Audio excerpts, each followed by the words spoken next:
여호와께 감사하라. 그는 선하시며 그 인자하심이 영원함이로다. 신들 중에 뛰어난 하나님께 감사하라. 그 인자하심이 영원함이로다. 주들 중에 뛰어난 주께 감사하라. 그 인자하심이 영원함이로다. 홀로 그 기이한 일들을 행하시는 이에게 감사하라. 그 인자하심이 영원함이로다. 지혜로 하늘을 지으신 이에게 감사하라. 그 인자하심이 영원함이로다.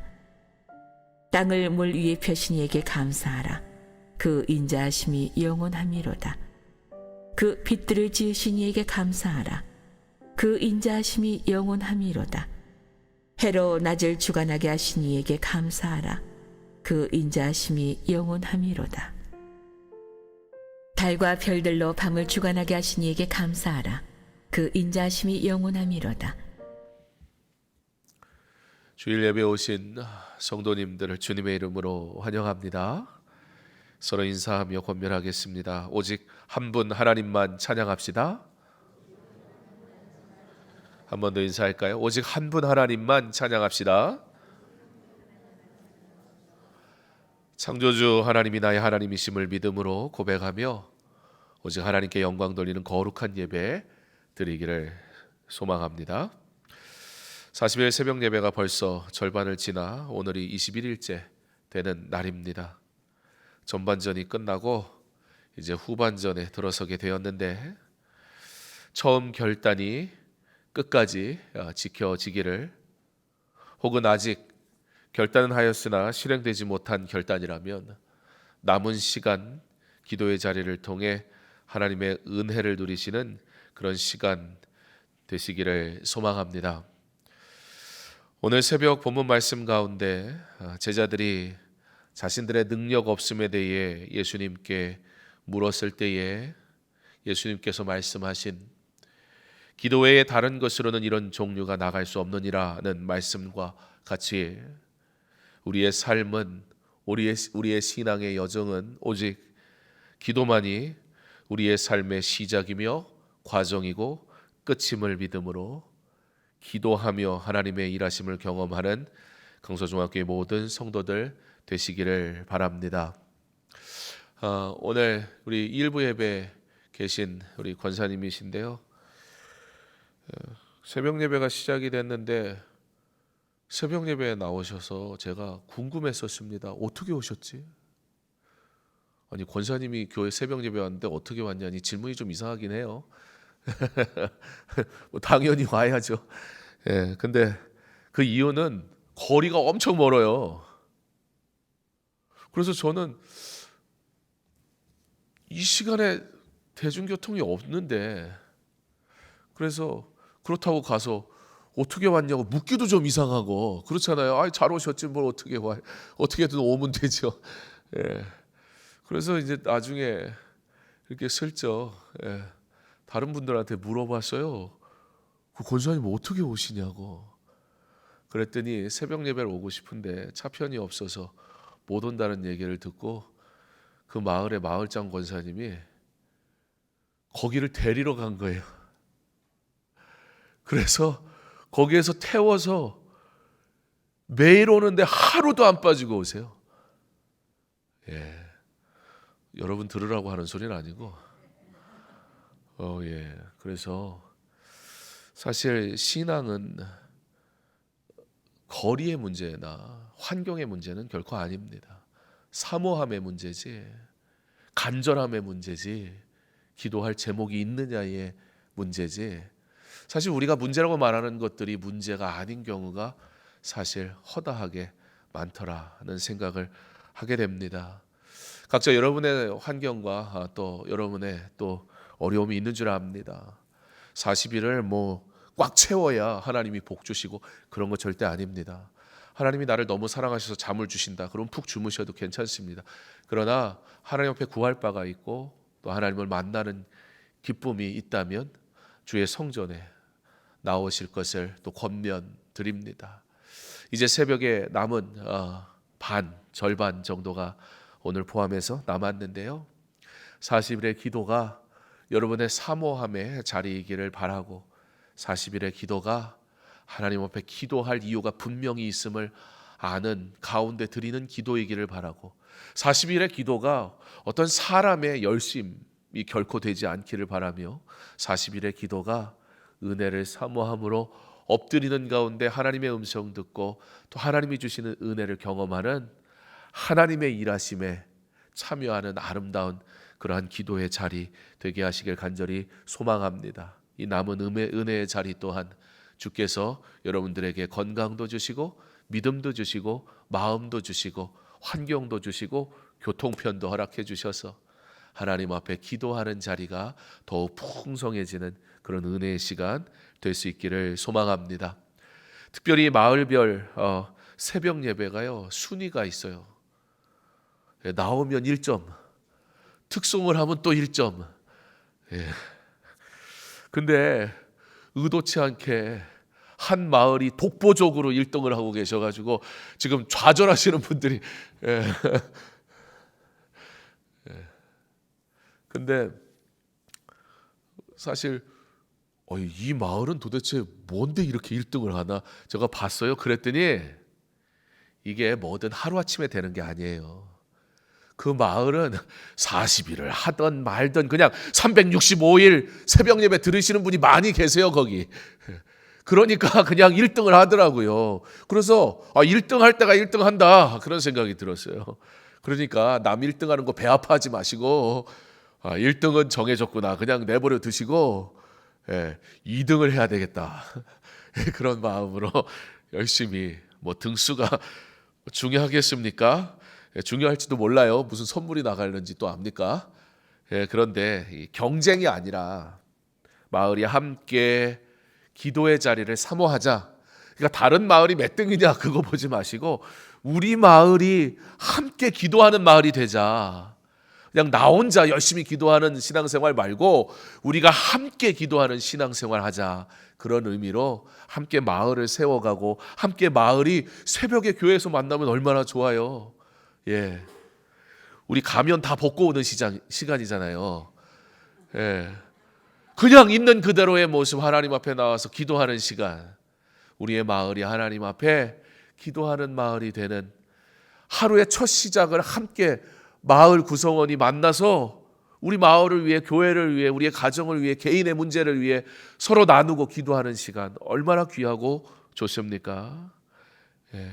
귀한 그 은혜의 시간 여러분 사모하셔서 서로 격려하며 40일의 기도가 강서중앙교회가 영적으로 한 번 더 성숙해지는 은혜의 시간 되게 하시길 간절히 소망합니다. 우리는 학교에 가면 과학을 배웁니다. 그리고 당연히 지구나 화성과 같은 행성이 태양의 주위를 돌고 있다는 것쯤은 너무나 잘 알고 있습니다. 그러나 이들 행성이 태양의 주위를 단순히 원형으로 도는 것이 아니라 태양을 초점으로 해서 타원의 궤도를 그린다는 것을 아는 사람은 의외로 또 많지가 않습니다.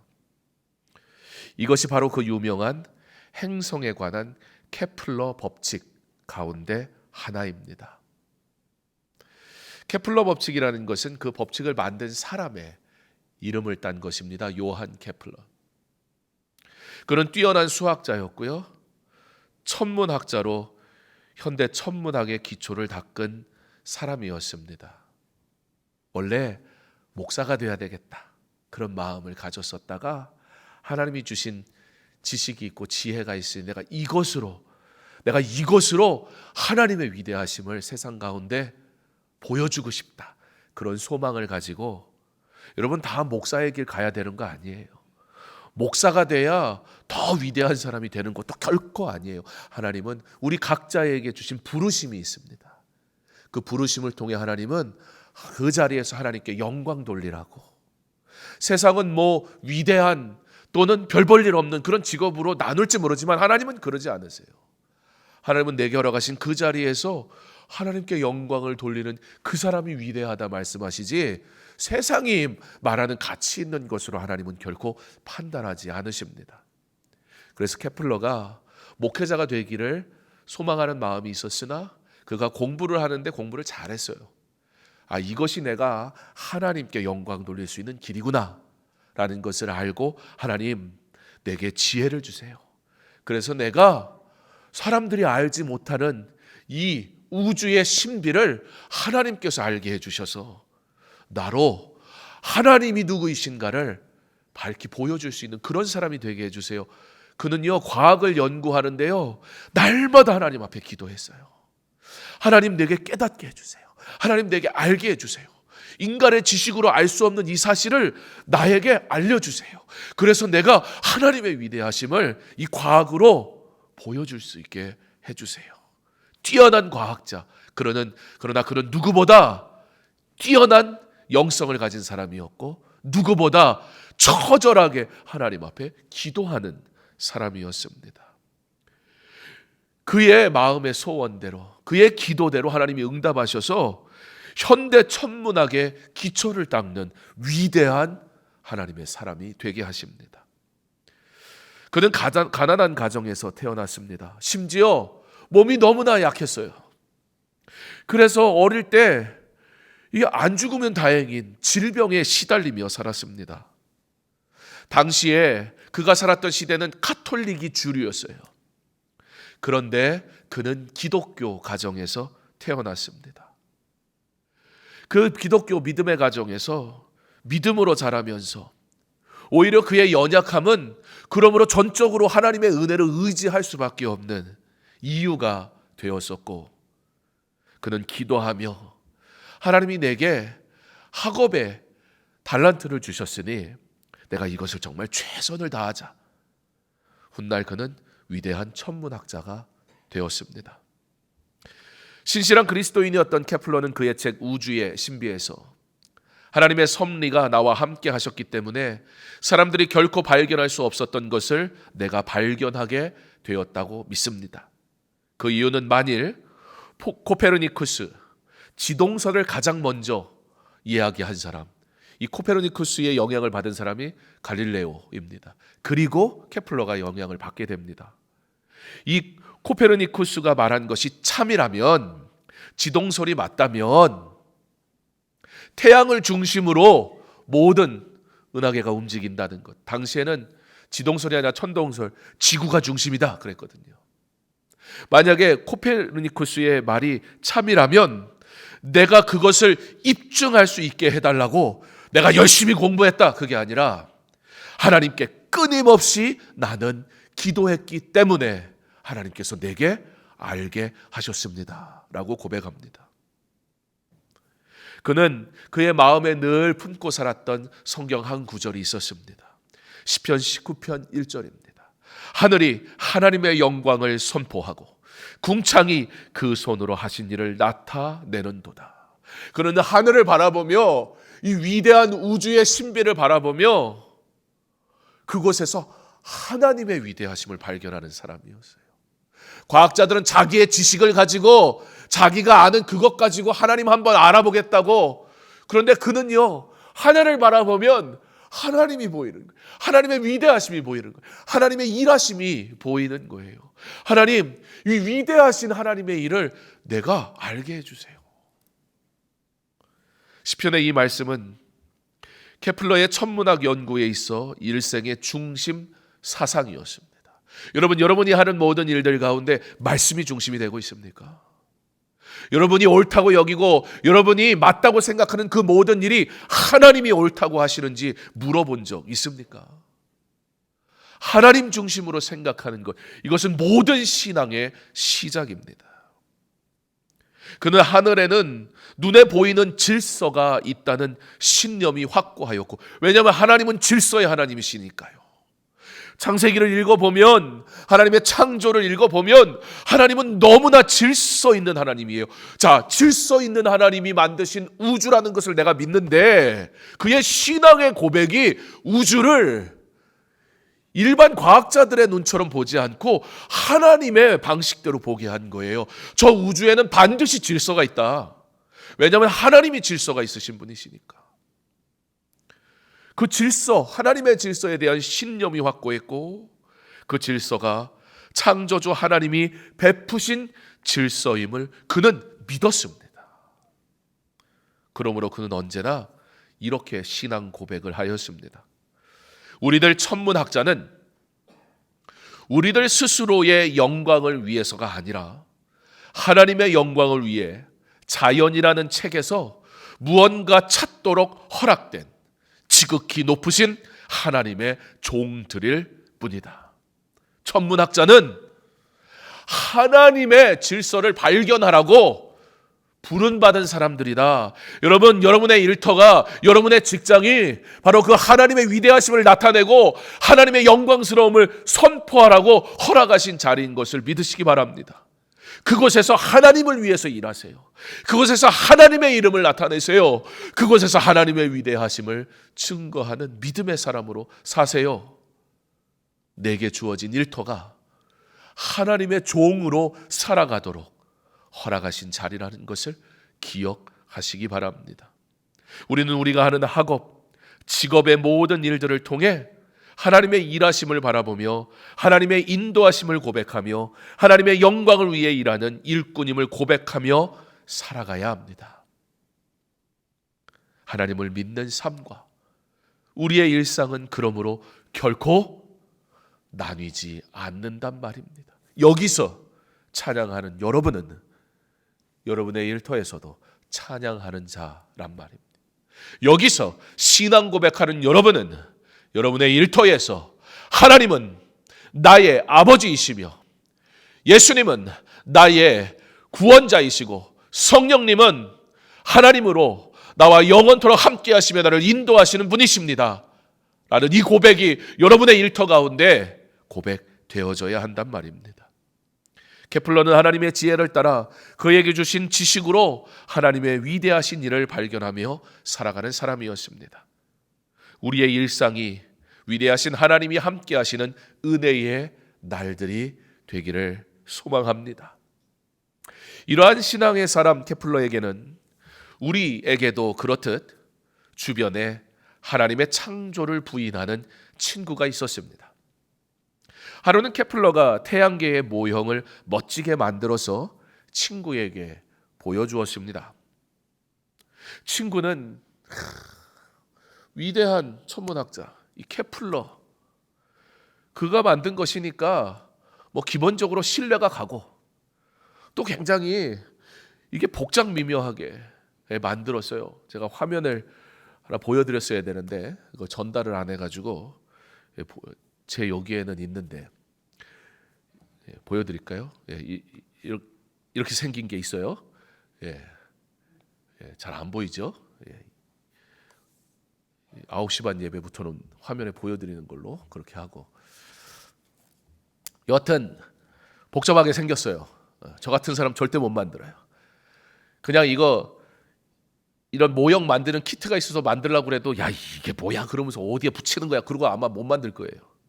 근데 이걸 저 하늘에 있는 그 놀라운 신비를 그림이 그려진 거예요. 그에게는 하나님 앞에 하나님 내게 보여주세요. 하나님이 그에게 그림을 보여주신 거예요. 그걸 모형으로 쫙 만든 거예요. 그래가지고 이 모형을 친구에게 탁 보여줍니다. 친구가 감탄을 하면서 야 이거 누가 만든 거야 이렇게 질문을 합니다. 그랬더니 케플러가 친구한테 이렇게 얘기하는 거예요. 이거 스스로 만들어진 거야. 친구가 살짝 열받았어요. 장난하냐고, 그걸 말이라고 하냐고, 이게 어떻게 혼자 만들어지냐, 그걸 말이라고 해?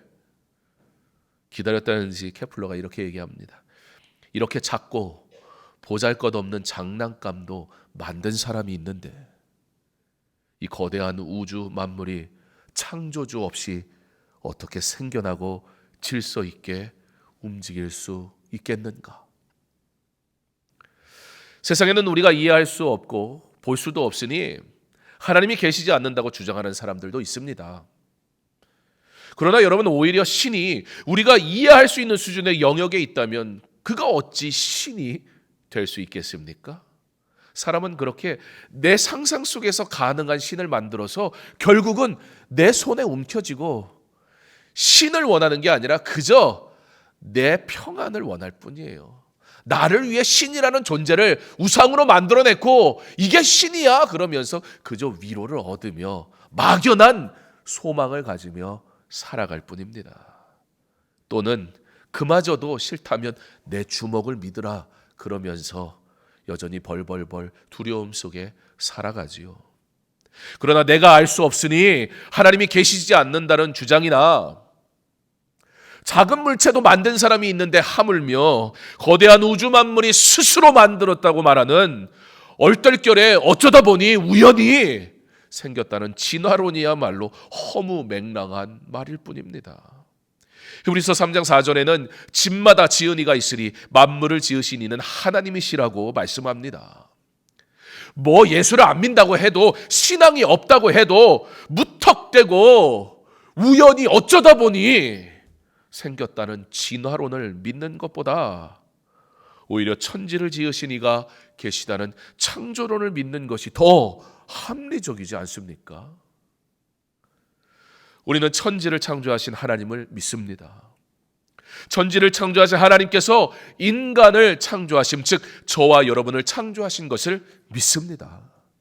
그는 전능하시며 영원하시고 능치 못하시는 일이 없으신 분이십니다. 이와 같은 하나님의 위대하심을 알았던 시인은 이렇게 찬양합니다. 바로 오늘 저와 여러분이 함께 읽은 시편 136편 말씀입니다. 136편 중 1절로 9절은 하나님께서 이 세상을 만드신 이야기로 가득 채워져 있습니다. 그런데 이 창조의 이야기를 하면서 하나님이 어떻게 땅과 하나님이 어떻게 우주 만물을 하나님께서 어떻게 이 모든 것들을 창조하였는가를 얘기하면서 반복적으로 하는 말이 있는데요. 감사하라.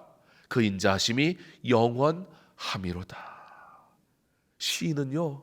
하나님의 창조를 얘기하면서 찬양을 합니다. 창조가 우리가 하나님께 감사해야 할 일이다라고 고백하고 있단 말입니다. 왜요?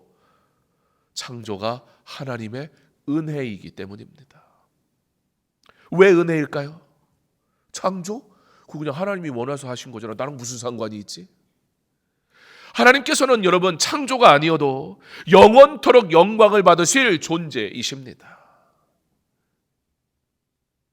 그런데 하나님께서 세상을 창조하시고 인간을 만드셔 놓고는 어떻게 하셨어요? 생육하고 번성하라 땅에 충만하라 하시며 모든 우주 만물을 다스릴 권한을 인간에게 주셨습니다. 이것이 은혜란 말입니다. 그러므로 모든 인간은 하나님께 감사의 찬양을 마땅히 올려드리는 것입니다.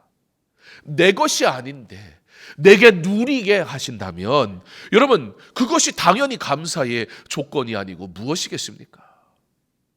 아직도 하나님의 것을 나의 것으로 여기며 살아가고 있습니까? 내가 여기에 존재하는 것이 내 실력이라고 정말 믿습니까? 나의 수고로 얻어낸 나의 물질입니까? 그러므로 그 물질의 주인이 나고 하나님 앞에 드리는 데 인색하며 여전히 선택하고 살아가고 있습니까? 하나님의 창조의 목적은 피조물로 하나님께 영광 돌리게 하기 위함입니다. 하나님께 영광 돌리는 삶을 사는 자들에게 하나님께서 그가 창조하신 모든 것들을 다스리게 하시며 누리게 하셨습니다. 성경은 하나님은 한 분뿐이며 경배의 대상이심을 선포합니다. 천지 만물을 창조하시고 주관하시는 하나님이심을 우리가 고백한다면 하나님께서 경배 받으시는 것이 매우 마땅하기에 구약 시대에는 제사를 그리고 우리가 살아가는 신약 시대에는 예배를 통해 하나님을 경배하는 것입니다. 이 예배는 시간이 되면 오는 자리가 아니란 말입니다. 이 예배는 상황에 따라 내가 선택하는 것이 아니란 말입니다. 이 예배는 하나님의 창조의 목적입니다. 우리의 예배를 기뻐 받으시는 하나님이 우리를 창조하셨습니다. 우리의 예배가 창조주 하나님께 영광 올려드리는 거룩한 예배가 되기를 소망합니다. 예배의 주인이신 하나님이 없는 나의 수고나 섬김 등 종교적 행위가 드러나는 가짜 예배를 내려놓고 오직 한 분이신 하나님께만 영광 돌리는 성도의 거룩한 예배 되게 하시기를 기도합니다. 우리는 하나님의 창조에 대해 말씀을 나눴습니다. 창조는 그 웅장함과 위대함 앞에 우리를 떨게 만들어 하나님을 생각할 때 두려움마저 생겨나게 하지만 동시에 이 창조가 하나님 없이 이 창조를 바라볼 때 피조물인 우리는 두려움을 느낄 수밖에 없지만 이 창조가 우리를 위한 하나님의 은혜라는 사실을 그러므로 오늘 시인이 감사하라 감사하라 찬양하게 하신 이 사실을 깨닫게 될 때 창조가 오히려 우리를 향한 하나님의 사랑임을 알게 되니 감사의 고백은 넘치고 넘칠 수밖에 없습니다. 하나님의 창조는 무질서 가운데 질서를, 혼돈 가운데 회복을 만드신 하나님의 능력이며 우리를 향한 사랑입니다. 그 하나님께서 우리의 하나님 되시니 우리의 삶의 회복도 반드시 이루실 줄 믿습니다. 그는 홀로 세상을 창조하셨고 그 누구의 도움도 그 어떤 재료도 필요로 하지 않으셨으며 오직 말씀으로 창조하신 전능하신 하나님이십니다. 창조주 하나님이 나의 하나님이시라는 것이 우리에게 복입니다. 그 하나님께 우리를 사랑하시며 지키시기 원하시고 또한 복 주시기 원하시는 분이심을 생각할 때에 하나님의 은혜를 따라 사는 것이 지혜인 줄 알아 영원토록 하나님만 찬양하며 하나님의 영광을 위해 살아가며 그가 우리에게 주신 사명을 따라 순종하는 믿음의 삶을 살아가는 하나님의 창조를 영원토록 찬양할 믿음을 부여받은 하나님의 백성으로 살아가는 저와 여러분 될 수 있기를 주님의 이름으로 축원합니다.